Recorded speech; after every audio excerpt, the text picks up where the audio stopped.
an objective researcher to look into the Kinsey research as it stood. The president of American University at the time was Dr. Richard Berenson, who was later exposed in a sex scandal involving a series of obscene phone calls in which Berenson claimed he had a 4-year-old girl that he kept as a sex slave down in his basement. The calls were eventually traced to his office at American University. Berenson was exposed as a pedophile. And I spoke with a lawyer later, and it turned out, of course, he had pornography in his drawers. They cleaned out the office, got rid of the pornography, though they found out later, the lawyer did, that it had been there. And he quickly fled, ran to Johns Hopkins University, and entered there and stayed there for, I think it was 3 weeks, and got a clean bill of health from Johns Hopkins, saying you that... mean like psychiatric treatment? Yes. Yes, suddenly he was okay. But political opposition came not only from American University, but also in Washington, D.C., over the analysis of Playboy, Penthouse, and Hustler.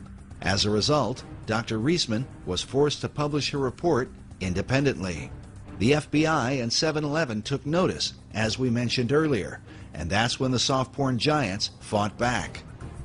In her book, The Powerhouse, journalist Susan B. Trento documents how Playboy and Penthouse magazines hired a Washington-based PR firm named Gray & Company to create a media blitz that would discredit Dr. Reisman and the entire Reagan Commission on pornography.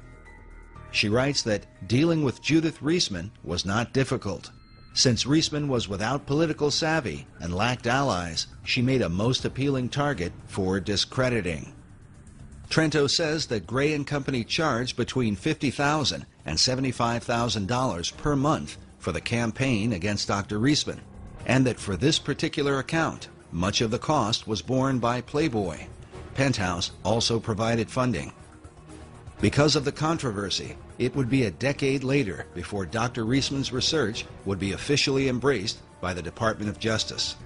In a letter written by past administrator Robert Sweet, he says, while the massive affluent sex industry has employed nearly every technique in their arsenal, short of violence, to stop Dr. Reisman's work, they have not shown her findings to be incorrect or methodologically flawed in even the smallest detail. Why don't you care more about the children than you do about protecting the finances of the sex industry and the sex establishment? Yes, Judah. Right, the sex industry.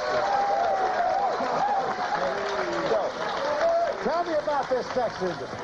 Dr. Reisman has for years argued against the harmful impact of the sex industry on America's children.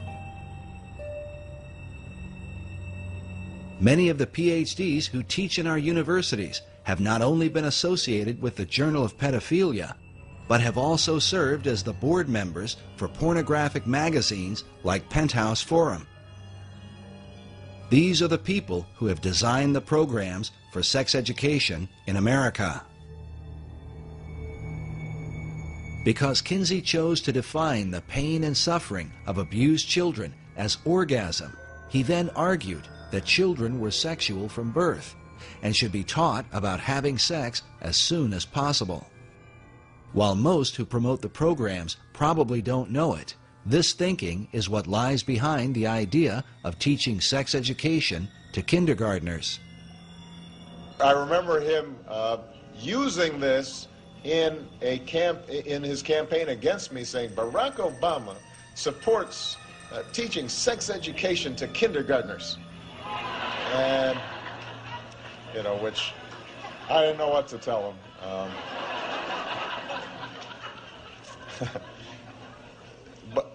But it's the right thing to do. You know, to provide age-appropriate sex education, science-based sex education, science-based sex education in the schools. Remember that this science-based sex education begins with the so-called scientific data gathered by Kinsey's pedophiles and recorded by him in his sex reports. Something that Kinsey's followers continue to insist is relevant in teaching our children today. These specific findings about these children are totally irrelevant to modern sex education. Consider again this image of a teacher showing what appears to be 6- and 7-year-old girls how to use a condom. Who will this 7-year-old be using a condom with? When you consider that the PhDs who have designed these programs openly support the pedophile philosophy, we can only wonder, is sex education really intended to protect America's children, or to condition them for seduction at the hands of a child molester? Why are America's children disappearing? For those who study the influence of Alfred Kinsey, the answer becomes more than clear. The Kinsey Institute continues to lead the way in sex education and continues to be funded by the American taxpayer. Dr. Reisman believes the Institute should come under an official investigation, something she was prevented from doing during her time at the Department of Justice. The Kinsey Institute was so frightened that the truth would come out. That time it was Reinisch, and then later it would be Bancroft, that they threatened lawsuits to everybody. And they pulled out every stop. They put the arm on everyone politically and institutionally. Their Rockefeller grants, their money, their funding from all kinds of other people would be pulled into play to stop Reisman from looking at the information that was right out there, that belongs in the hands of the American public, so that the American public can make their own decisions about whether this is true, whether I'm wrong and I should be sued or put in jail or something, fine. Or whether they're wrong and we need to have a proper investigation so that the American public knows the truth about our history and how come we're getting to where we are where we are in terms of the kinds of violence that are taking place in society and violence to children.